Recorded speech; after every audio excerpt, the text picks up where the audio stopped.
السلام عليكم، إزيكم حبايبي عاملين إيه؟ وحشتوني من الفيديو اللي فات، النهارده هنعمل مع بعض شوية من المقرمشات الخطيرة بجد حكاية، طعمها حلو جدًا، جدًا، ولادِك هيفضلوا يطلبوها منِّك على طول، أنتِ نفسِك هتحبي تخشي كده في ساعة صفا تخشي إن أنتِ تعمليها لنفسِك وتقعدي كده قدام التلفزيون، بجد حكاية جميلة جدًا، شايفين شكلها والّا الصوت بقى؟ بجد حكاية، يالّا نخش في الفيديو بتاعنا، يالّا بينا، بس قبل ما نبتدي نسمي الله ونصلي على الرسول.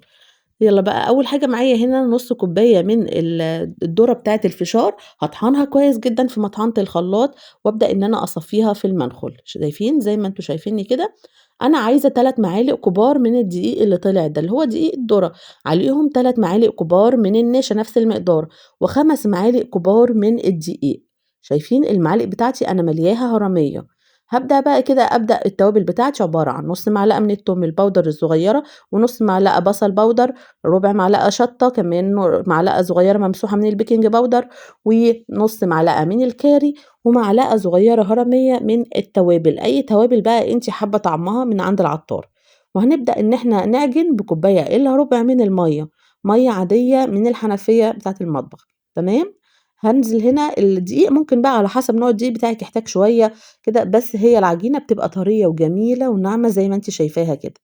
هنبدأ بقى نجيب على الرخامة بتاعتنا أو ترابيزة أو أي حاجة عندِك، نبدأ نرُش رشة من الدقيق ونفرد في على الرخامة كده في العجينة بتاعتنا عايزاها رفيّعة جدًا، يعني أنا عايزاها تكون سمكها رفيّع جدًا، هاجيب بقى صينية معايا هنا لإن هي بتبقى فيها سِنّة تلزيقة ونقطّع بقى العجين بتاعنا كده بالشكل اللي أنتِ هتشوفيه ده، أو هنعمله بأشكال تانية في الفيديو. لو عندِك القطّاعة دي وحابة إن أنتِ تستخدميها في العجينة كلّها، تمام استخدميها في العجينة كلّها، لكن أنا باحب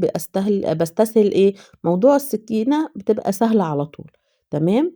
في الماسكة وفي الحركة بتبقى سهلة جدًا، هاكمّل بقية العجينة بالطريقة اللي أنتم شايفينها دي، وجِبت باقي العجينة التانية هاعملها بقى أشكال للأولاد، شكل بقى دبدوب وبطة وسلحفاة، وبُصّوا أشكال كتيرة، سمكة، على حسب الأشكال اللي عندِك. الزيت هنا معايا سِخِن، ورُحت بابدأ أنزل بقى اللي أنا عملته في الأول لحد ما باخلّص بقية العجينة معايا،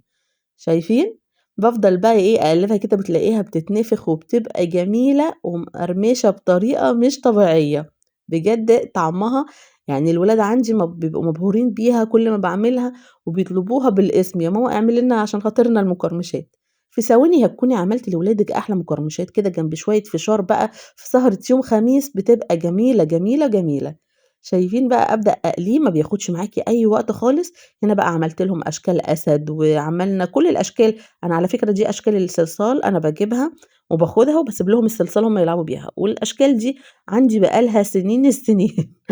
بس يعني جميل جدًا، شايفين بقى باقعد كده من وقت للتاني تقليبة كده وما بتاخدش معاكِ وقت خالص في الزيت، يعني أول ما بتلاقيها اصفرِّت خلاص كده وقرمشت يالّا بقى طلّعي على طول، ما بتاخدش معاكِ حوالي دقيقتين 3 دقايق كده إيه على الزيت، بس الزيت يكون سخن جامد. شايفين بقى الولاد عمّالين أصلًا بياخدوا من المقرمشات مش قادرين يستنوا، طبعًا الأشكال أنا طلّعتها في مصفى تانية ورُحت راشة عليها نفس التوابل اللي أنا حطيتها في العجينة، يا رب الفيديو النهارده لو عجبكم لايك وشير واللي مش عندي يشترك ويفعل الجرس عشان كل جديد عندي يوصل لكم، وقولوا لي رأيكم بقى إيه في التعليقات النهارده، واللي يعملها يحط لي صورها ويقول لي طلعت معاه عاملة إزاي، هاستنى تعليقاتكم، يالّا سيبكم وأقول لكم مع السلامة.